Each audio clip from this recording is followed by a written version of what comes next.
Hey guys, it's Bill from Linden, Tennessee. Been a couple weeks since the last video. Didn't get much done last weekend because if you look at my other videos, you'll see that I got another project.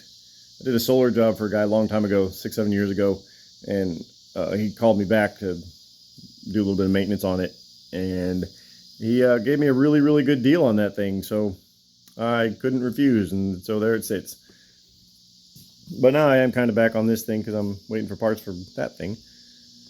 And let's see, what have I done? I guess we start at the back. One thing I forgot to mention last time is I put a little 2-inch receiver hitch on this. It used to have a 1-inch receiver on it, which is dumb. So now it's got a 2-inch. I'm much happier about that. Found a place for my throttle. That's the throttle. Let's get you some action shot here with the throttle happening. Look at there, throttle, accelerator, and that's just got 3 wires that come out of it, and they go into this gizmo. Got this gizmo mounted. This is the controller. This is a really simple mount. I just made a little frame to go underneath of my chill plate. You can see my coolant lines. Made a little frame to go into the chill plate, and then just got two little brackets that come up and weld on the bottom of this tube. And that's really all it takes. I wasn't sure if I was going to need some like side support or anything, but that thing's solid. It's not going anywhere. And what else? And I started running some cables. I got so the negative and positive, of course, come out of the battery. Positive goes over to my master disconnect. My negative comes over this way, goes to a shunt, the doohickey on the bottom there, and then goes to the negative input of the controller. And from the controller, there's a negative motor output, and that goes around down to that terminal. The positive will go from the disconnect to a fuse, then to the contactor, and from the contactor it'll go to that battery terminal, that terminal on the motor right there, and then that comes up to the controller. And that's it for big wires. I've got a small wire here. It goes into a fuse, the 30-amp fuse. I'll have a small red wire coming from the fuse over on that side. Those two will combine, and they will go up front to my charger, which is just found a beautiful, handy little spot for this thing, as you can see. And it's there's no brackets to be made. All I gotta do is just drill and tap into the frame rails. I had to remove 2 brackets that the radiator used to mount to, so that's pretty cool. And in the top, that's my DC-DC converter right there, and I just picked up the top 2 radiator mounts. So that's all that is. That's all there is to that. And in there I've got some distribution blocks. I've got a red one on order, but the black and red wires that I just showed you, they're going to come over to this distribution block here. A black and a red will come up here from the charger, and then this is my wires for my DC-DC converter. 2 of these wires, the thick fat ones over here, that's my 12-volt outputs right here. This is my 96-volt inputs right here. They will go to the distribution blocks.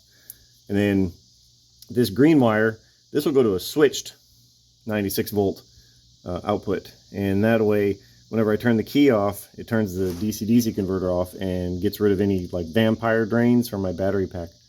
And yeah, that's that. That'll be the relay for it. It looks a little bit different because this relay is sort of designed for higher voltages. A standard Bosch relay, technically it'll handle 100 volts. It'll be all right, but this one's kind of designed for higher voltage, so that's what that's going to be for.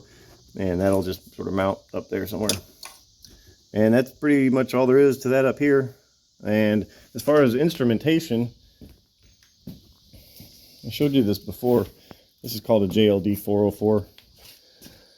And this measures amp hours, and you would reset this to 0 after you charge it, and then this would measure your amp hours, and this battery is 220 amp hours.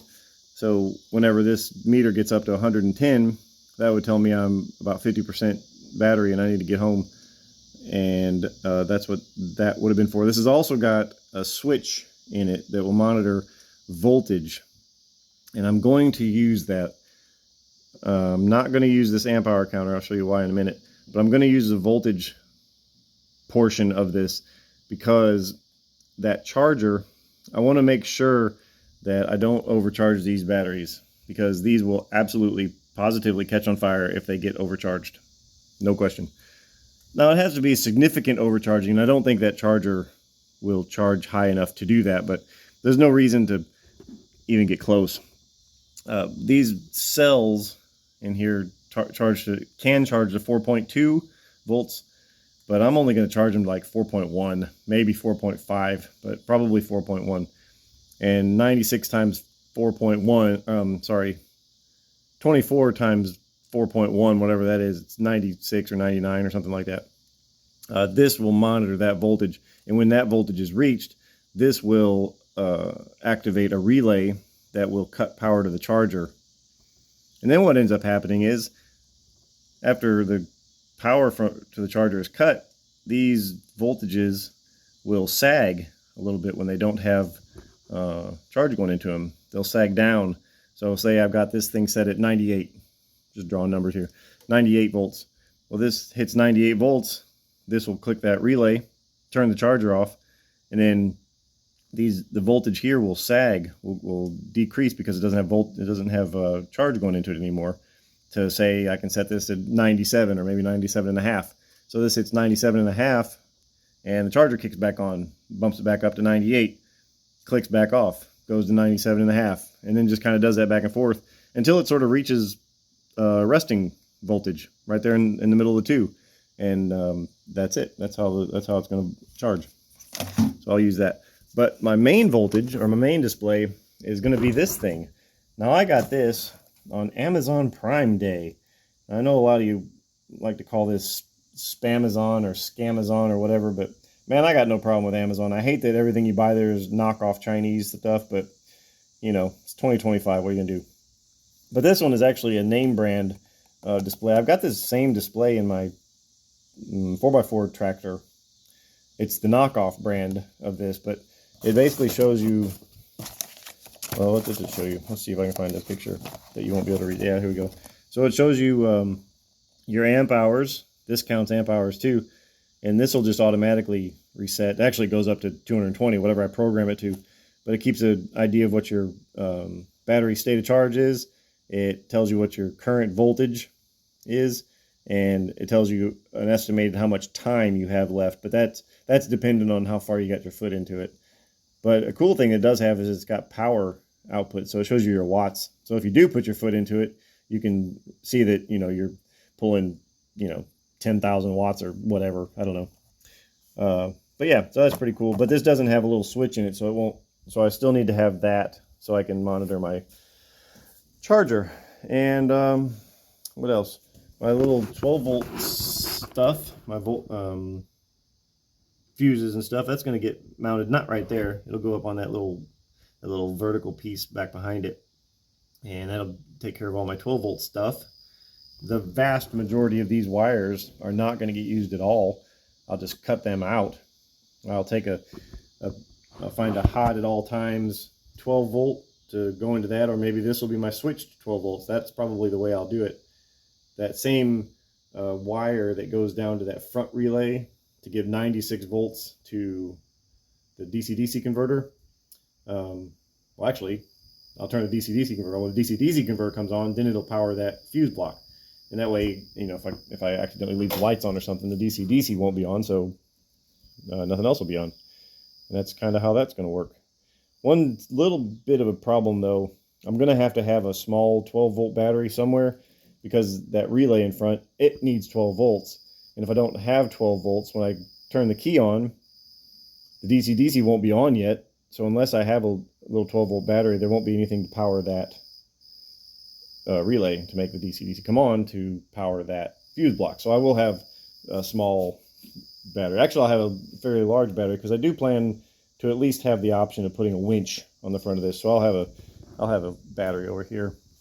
Now, speaking of over here, I've got a little box. I made that box that I was going to put all my components in I was going to put those distribution blocks and the fuses and all that and the contactor and stuff. But since I ended up getting this display, it's got this shunt on it. I'm not going to do that anymore. I'm just going to have these sort of out in the open. What I'm going to do is I'll just weld a little plate right there with like a hood over the top of it, just to keep rain from dropping on this stuff. And I'll just have this mounted sideways, and I'll have the fuse mounted next to it. And yeah, oh yeah, and I got my reservoir for my coolant that's installed.